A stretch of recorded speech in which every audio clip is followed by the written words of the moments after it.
provide like funding to Planned Parenthood had they drop abortion because he believes they do other research that can help the medical field, but he says he's strongly against abortion, and he believes that because he said he used to be pro-life, or no, pro-choice, but the thing was, one of his friends was considering having an abortion, and they ended up having the kid, and the kid grew up to be a successful entrepreneur businessman, and he saw that as like all life is precious, and this might not have happened had it been for abortion. So he's very much against abortion.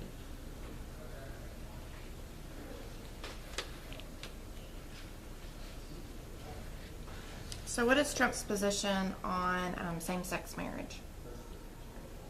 He believes it should be a state issue. Yeah. Is anti. Anti. Yes. So he himself is anti, Yes.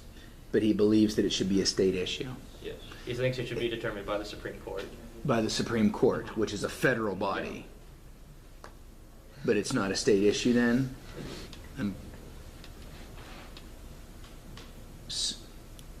Jake?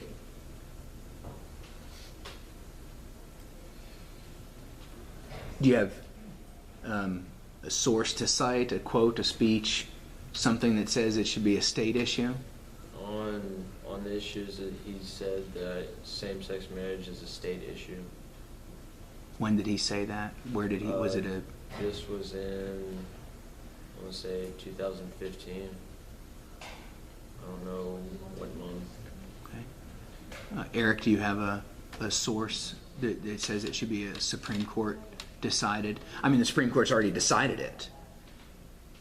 Oh, okay. I misread the quote. He said in June 2015, once it was ruled, he said it's an issue that was determined by the Supreme Court, and frankly, I'm about jobs, and that was his quote. So my take from that is, same-sex marriage is not something that's really a main issue for him. But he does believe in traditional marriage and thinks it should be a state issue. It kind of all goes back to his religious beliefs. I was watching an interview and he said that he is for traditional marriages. He's trying to push himself into the conservative point of view for many people. He says he's very conservative, and I think it was either CNN or Fox, he said he was the most conservative person on the show. So I mean, he's trying to push himself into that box, and obviously conservatives are very anti-gay marriage. Okay.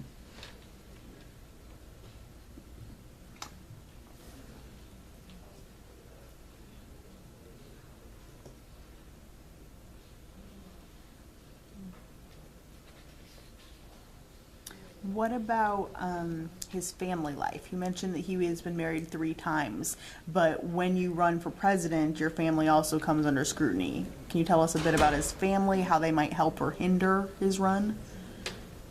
Yeah, well, he had 5 kids. He had them with 3 different wives. There was an interview with one of his daughters.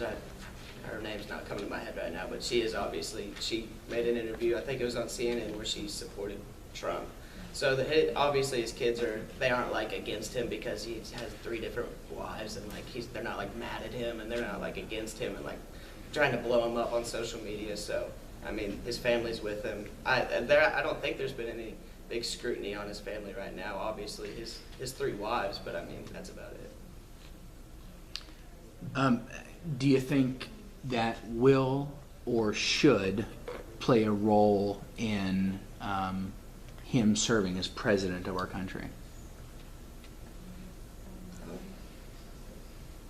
I mean, it comes into the moral, category, but I mean, it's not something that I don't think is a huge deal. It doesn't really have anything to do with the economics or his tax plan or his views on immigration or anything. I think it's just his morals. I mean, they're probably less than most others. You think it shows an issue related to judgment?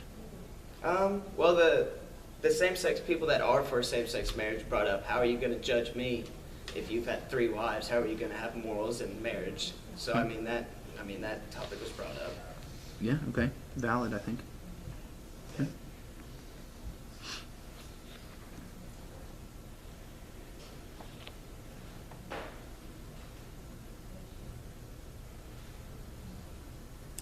You mentioned earlier that you thought one of his strong points was his relationship with foreign countries. Can you elaborate on that? Like, why would that be a pro? He's a good negotiator. I feel like that he could really negotiate with other countries' leaders to get the benefit of the United States.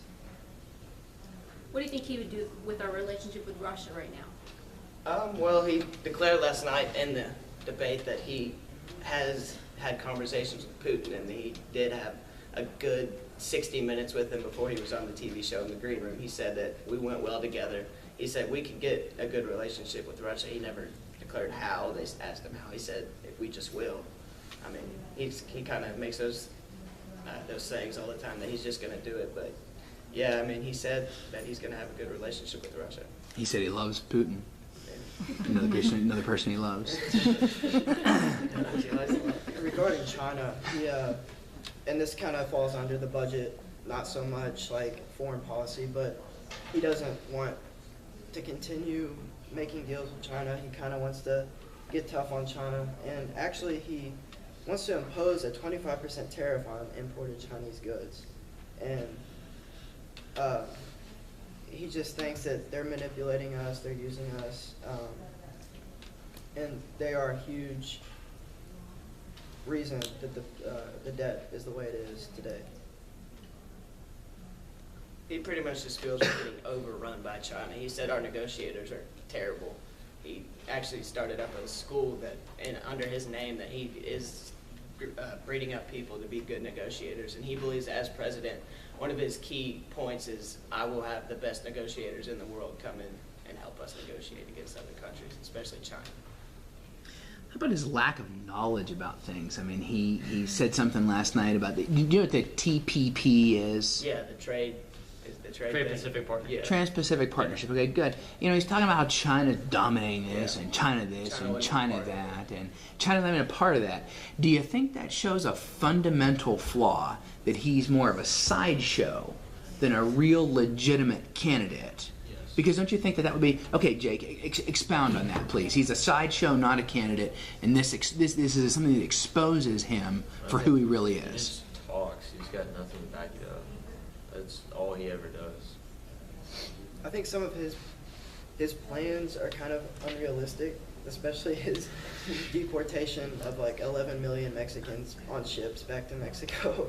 I think that's just like unrealistic, and like other candidates like Jeb Bush just kind of scowl at him for that because people support just his unrealistic plans at times. And like, he went on record saying that he thinks childhood vaccinations cause autism, which has been repeatedly debunked. So yes, his knowledge on certain issues is not very good, to say the least. Okay. Okay.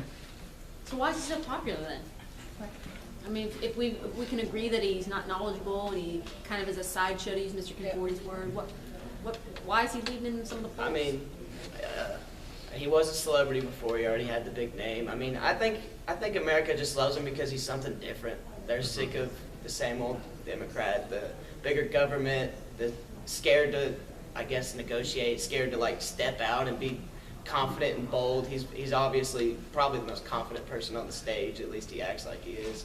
He's very bold in his statements, and he's not afraid to go after the biggest and the most powerful people in the world. He's not afraid to speak his mind, especially about other candidates. Is that a good quality for a president? I think yes and no. I mean, to call out other presidents for other candidates for, like, lack of knowledge or disagreements over an issue is one thing, but sometimes he'll go as far to, like, insult them and, like, say, your polls are the lowest, that's why you're sitting at the end of the panel. And it's, like, it can be a little disrespectful, but it can also be good. How so? How's it good? Well, say like Jeb Bush, as an example, has like a different view on taxes than he does. And then he's like, in a debate, when someone asks him about his tax policy, he goes straight to how Jeb Bush's tax policy is insufficient and how it won't help us. That could help him in his race and help the American viewer be like, oh, he's right. isn't really the best policy. I think the way he campaigns is intriguing. His social media, he's got, I think, 4 million followers on his Instagram, Facebook, and Twitter. But I was just going through his Twitter last night, and I found all these videos that, like, he just posts of Jeb Bush, and it's just criticisms, everything about Jeb Bush. And he's just kind of making fun of him. And there's not a lot Jeb Bush can do because Jeb Bush just doesn't have that celebrity status that Donald Trump has. So I think he uses that to his advantage in his campaign. Do you think that that's an appropriate way to run his I campaign? don't. I think it's kind of childlike, but Jeb Bush certainly doesn't like it, but he uses that to his advantage and to get his point across. Something else that he uses to his advantage was his celebrity and acting career. I mean, obviously one of his most powerful traits is his speaking ability and his speeches and his debating ability. I mean, he's not afraid to go against anybody, but his speeches really are spectacular. And But Ronald Reagan was an actor, right? yeah. So Ronald Reagan was how can Ronald Reagan, who would you argue was Yeah. a good president? Yes. Okay, so if we can agree on that, how is it that Ronald Reagan can take that, being an actor, and use it for? Yeah, his speeches and his debates and everything. Ronald Reagan, there's a few quotes that he really did look to Ronald Reagan in a lot of areas, not just speaking and debating, but in politics. He really does look up to Reagan, and Reagan was obviously a completely different kind of person and had a different personality and was the family guy and everything. Trump has 3 families, so, I mean, yeah.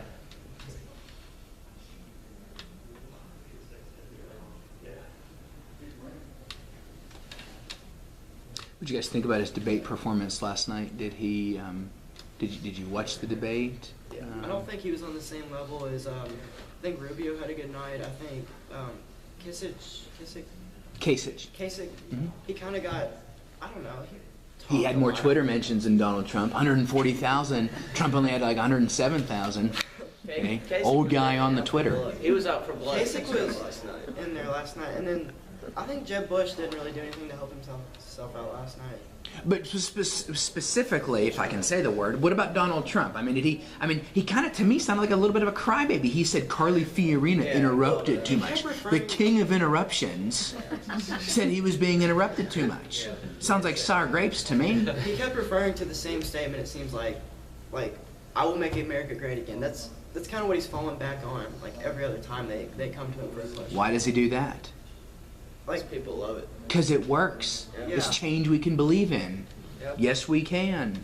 Right? Wasn't that Obama's? Yes. changes? Again and again. Yes, we okay. So that's why he does it. But did he put forth any policy last night? Or Yeah, his immigration, he kind of got roasted last night on it, but his illegal immigration and deporting the 11 million people back to Mexico. what's the problem with it? I mean, I was just reading, and I'm not here on my phone. I'm actually Twitter. The Fox Business Channel had an article on this guy named Groucho Marx. Okay, Marx Brothers, good stuff. You can watch it. Not Carl is good. Okay, so Groucho makes some kind of quote, and I lost it, but about how politics is all about finding the problems and exploiting them, but too many times politicians go after the wrong remedies. Do you see, this immigration policy, is it the right remedy to do this or Well, not? he said that we're a nation founded upon laws and principles, and he believes that this is against the law. So he said if we're going to be a country and we're going to have laws, then let's follow those laws. And he believes that deporting those 11 million back to Mexico would be a part of the Constitution of the laws. So I guess, he has a basis for it, but Okay. it'll be very difficult. What's wrong with it? It's very difficult. Why? What makes it To get difficult? 11 million people to just willingly go back to their home in Mexico, because the odds are there's going to be a group of them that rebel. They're going to be like, I'm not going back, I'm going to stay here. That could cause riots. We could be looking at something as major as maybe U.S. sending military in to stop something like that. I just think it's Okay. it's just, and the fact that he wants Mexico to pay for the wall to put around Mexico while they're bringing their own people back to the country, I think it's just he does have a basis for it, but I think it's just a little unrealistic. Okay. His approach on it. Okay.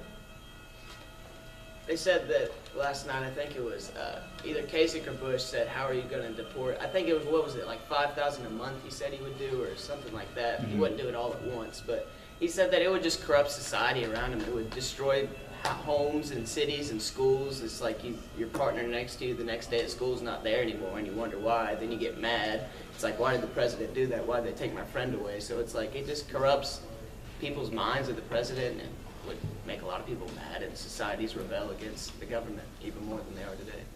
So we talked about how unrealistic we think that this is. Do you think that it's unethical to do? It would definitely like corrode the nation's character, I think. I mean, it would tear apart the families, you know, of the illegal immigrants, which, you know, he mentioned last night we kind of have no choice to do it, but, you know, at the same time, it's how other countries are going to look at the United States and, you know, how they're going to see us from now on if we were to do that, you know, deportation of all those immigrants. Like, I feel like a bunch of other countries would lose major respect for us, even more so than they already have right now. They just associate us as like, oh, there's America, the country that hates Mexicans. Would any of you vote for Donald Trump? No. Okay, so what, yes?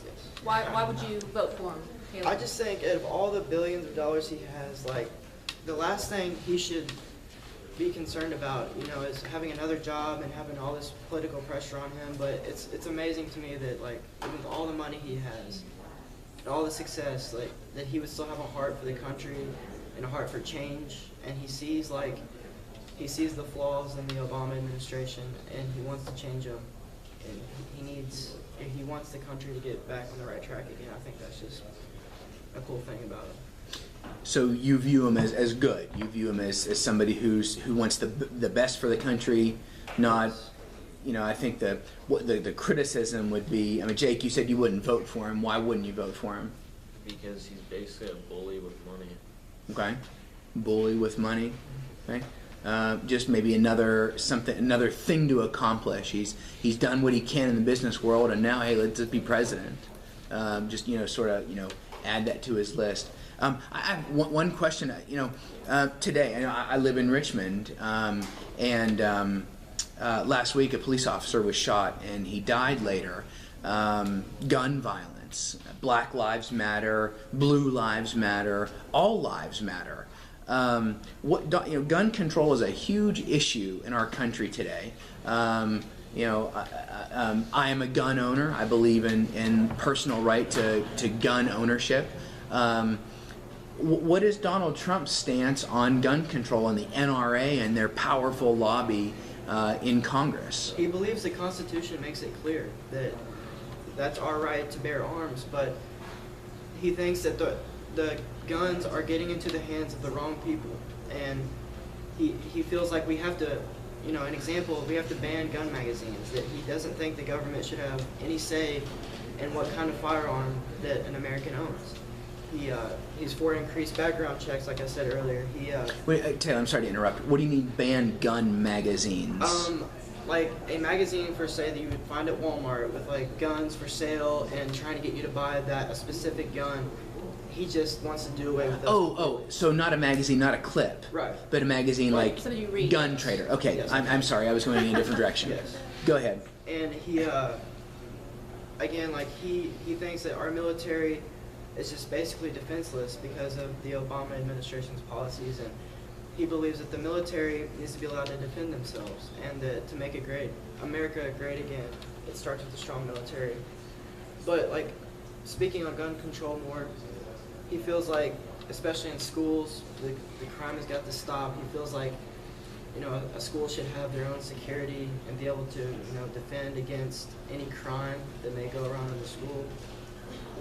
And he says we've got to get serious about prosecuting criminals, and our judgment system has got to improve a lot better, because too many criminals are getting out too early. They're getting a hold of weapons and they shouldn't be able to get a hold to them. The man who shot and killed this police officer, whose memorial service is today in Richmond, he's a criminal. He was a released prisoner. Shot and killed him.